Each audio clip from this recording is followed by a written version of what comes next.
നീ പറഞ്ഞ അങ്കിൾ ഇവിടെ ഉണ്ടോ നോക്ക് പാത്തു. ആ ഞാൻ അവിടെ ഉണ്ടോ നോക്കട്ടെ, നിങ്ങൾ ഇവിടെ നിൽക്ക്, ഞാൻ പോയി നോക്കാം. ആ ഇതാക്കണേ, അല്ല ബസ്സിർക്കല്ലേ നിൽക്കണത്? ആരോടോ ഫോൺ ചെയ്യാൻ തോന്നുന്നു. ഫോൺ ചെയ്തിട്ട് ചോദിച്ചോക്കാം. ബസ്സിർക്കല്ലേ? ബസ്സിർക്ക് നിങ്ങൾക്ക് മനസ്സിലായില്ലേ? ആ പാത്തു അല്ലേ? ഇതെന്താ ഇവിടെ? ഞാൻ സിനിമക്ക് പോകുന്നതാണെന്ന് പറയാൻ നിൽക്കണ്ട, അത് പ്രശ്നമാവും. വേറെ എന്തെങ്കിലും പറയണം നല്ലത്. എന്റെ കൂട്ടുകാരി ഒരു സിനിമയ്ക്ക് വന്നതാണ്. തിരക്കാണെങ്കിൽ സീറ്റ് കുറവാകുമല്ലോ, അതോടെ ഞങ്ങൾക്ക് എങ്ങനെയെങ്കിലും കുറച്ച് സീറ്റ് ഒപ്പിച്ചിരണം.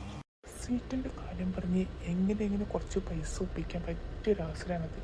ആ അതിനെന്താ പാത്തുവോ, ഞാൻ ഒപ്പിച്ചുതരാം, പക്ഷേ കുറച്ച് പൈസ വേണ്ടി വരും കേട്ടോ. അത് ഞാൻ ഏറ്റ്, പൈസ ഞാൻ കൊടുത്തരാം.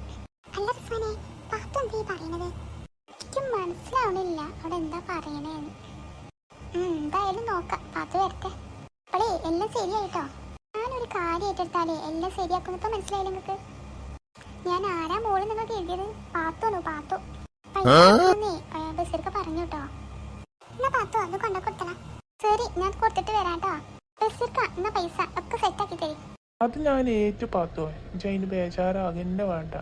നിങ്ങൾ സിനിമ കാണാൻ തിയേറ്ററിൻ്റെ ഉള്ളിക്കട് കയറിക്കളി. എന്നാ ശരി, വലിയ ഉപകാരം കേട്ടോ. പോകാം നമുക്ക് കാണാന്. ഓക്കെ, ഞങ്ങൾ റെഡി. വാ പോകാം, വേഗം വാ, ഇപ്പൊ തുടങ്ങും സിനിമ.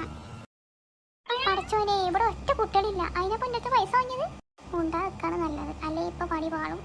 അല്ല കുറച്ച് കഴിഞ്ഞാൽ ചിലപ്പോ ആൾക്കാരൊക്കെ വരുന്നുണ്ടാവും. എന്റെ പൈസ പോയി എന്നാ തോന്നുന്നത്. ഞാൻ മുത്തശ്ശനോട് എന്ത് പറയും? എന്നാലും എന്റെ പാത്തോ എന്നോട് ഈ ചതി ചെയ്യേണ്ടേന്നു. പൈസയും പോയി, സിനിമ കാണാണ്ട മൂടും പോയി. ഞാനറിയോ ഇവിടെ ആളില്ലാന്നൊക്കെ. ആ ബസ്സിർക്കാർ എന്റെ കൈ കിട്ടിയാ ഞാൻ കോടന്മാരെ ഞാൻ പുറത്തെടുക്കും. ഞാൻ ഏതായാലും വന്നതല്ലേ, നമുക്ക് സിനിമ കണ്ടിട്ട് പോകാം. അല്ല ഇപ്പൊ എന്താ ചെയ്യാ, കണ്ടിട്ട് പോകാനെ. അല്ല ഇനിയിപ്പോ നമ്മളെങ്ങനെ തിരിച്ചു പോകുക? പൈസക്കളെ കൊടുത്തില്ല, ഇനിയിപ്പോ എന്തിനാ നമ്മള് പോവുക? അക്കു പറഞ്ഞ ശരിയാണ്, അത് ഞാൻ ചിന്തിച്ചിട്ടതല്ല. ഇനിയിപ്പോ എന്താ നമ്മള് ചെയ്യാ? അയ്യോ, ഈ പണി വീണ്ടും പാടിയോ? എന്നാലും എന്റെ പൈസ പോയല്ലോ ചിന്തിച്ചിട്ട്.